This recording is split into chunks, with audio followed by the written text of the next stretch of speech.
On voulait trouver la courbe d'indifférence pour une fonction d'utilité de la forme x 1 tiers, y 2 tiers. Alors pour ça, eh bien, on a tout simplement décidé de fixer un niveau d'utilité, de considérer que ça c'était un paramètre et non pas une variable, puisque chaque courbe d'indifférence se définit pour un niveau fixé d'utilité. Et donc ce qu'on a fait, c'est qu'on a isolé, puisqu'on veut représenter notre fonction, notre courbe d'indifférence dans un plan xy, il nous faut quelque chose de la forme y égale f avec des x dedans, d'accord, pour représenter quelque chose visuellement. Ce qu'on a fait donc, c'est qu'on a isolé ce y2 tiers. Donc y2 tiers est égal à u, on va l'appeler u bar parce qu'on a fixé un certain niveau, u divisé par 2x exposant 1 tiers. Et ensuite, on a tout simplement passé cette partie-là et cette partie-là à l'exposant 3 demi, de sorte à ce que les exposants se multiplient.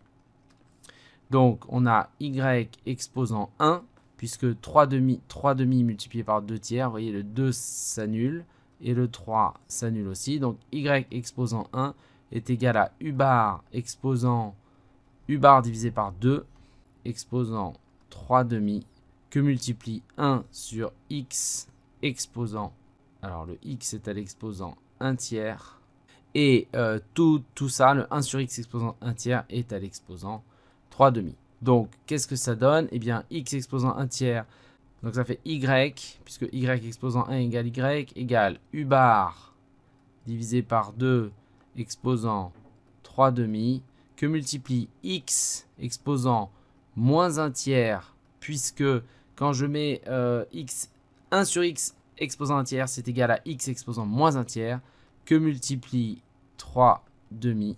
Et ça, l'avantage, c'est que les exposants donc, se multiplient et il y a une partie des choses qui simplifient.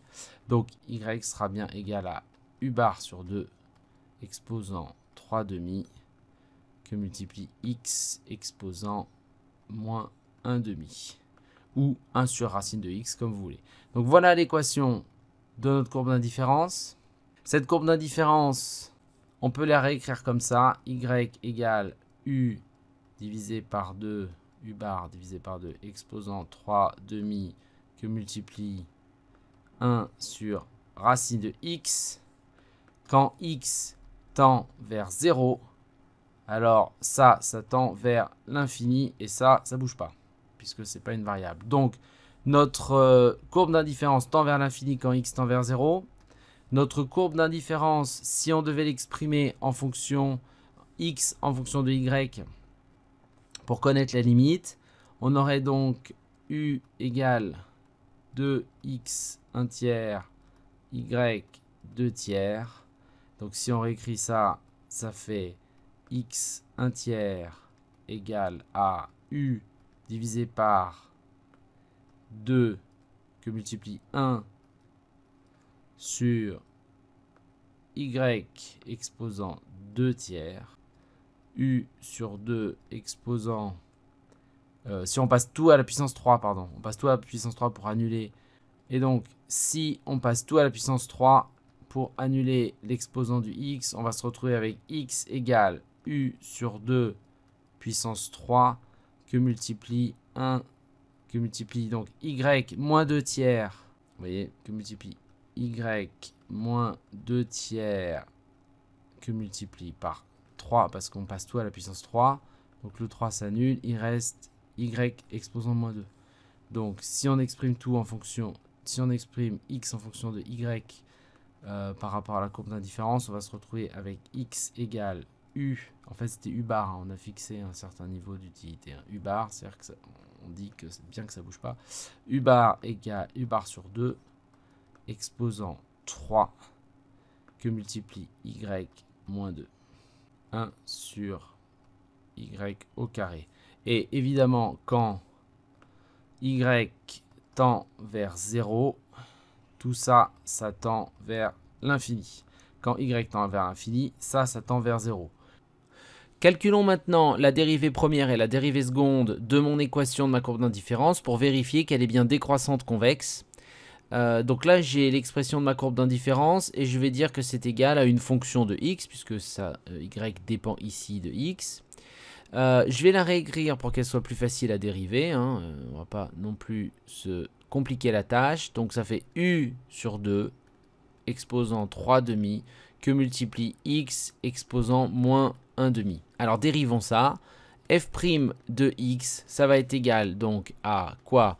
Eh ben, l'exposant, je le mets là, en multiplié. Donc, moins 1 demi que multiplie u sur 2 exposant 3 demi que multiplie x exposant moins 1 demi moins 2 demi, puisque en fait c'est moins 1, hein, moins 1 demi moins 1 c'est moins 1 demi moins 2 demi, donc ça fait x exposant moins 3 demi. Bien, alors ça, vous voyez, ça c'est positif.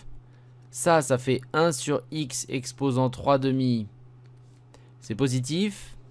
Par contre, ça va multiplier tout ce qui est positif ici par quelque chose de négatif. Donc, ma dérivée première est négative. La courbe d'indifférence est décroissante. Décroissante concave ou décroissante convexe? Calculons donc la dérivée seconde. F seconde de x, c'est quoi?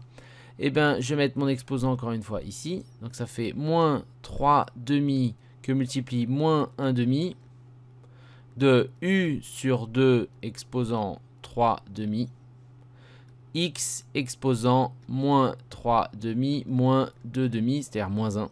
Bah, moins par moins, ça fait plus. Donc, 3 quarts de u sur 2 exposant 3 demi, x exposant moins 5 demi. Et ça, vous voyez, ça c'est positif. Et ça, c'est positif. Donc, ma dérivée seconde est positive. Ma courbe d'indifférence est convexe. Donc, l'un dans l'autre, on a tout ce qu'il faut pour tracer une courbe d'indifférence qui, en fait, tend vers l'infini quand x tend vers 0 et tend vers l'infini quand y tend vers 0. Ça ne coupe jamais les axes. C'est toujours asymptotique aux axes. Et on a une courbe d'indifférence qui est définie pour un niveau d'utilité U bar. Retrouvez mon nouveau programme de cours sur la microéconomie du consommateur. Pas besoin d'avoir des connaissances, on résout directement un exercice type et je fais les rappels pertinents au passage.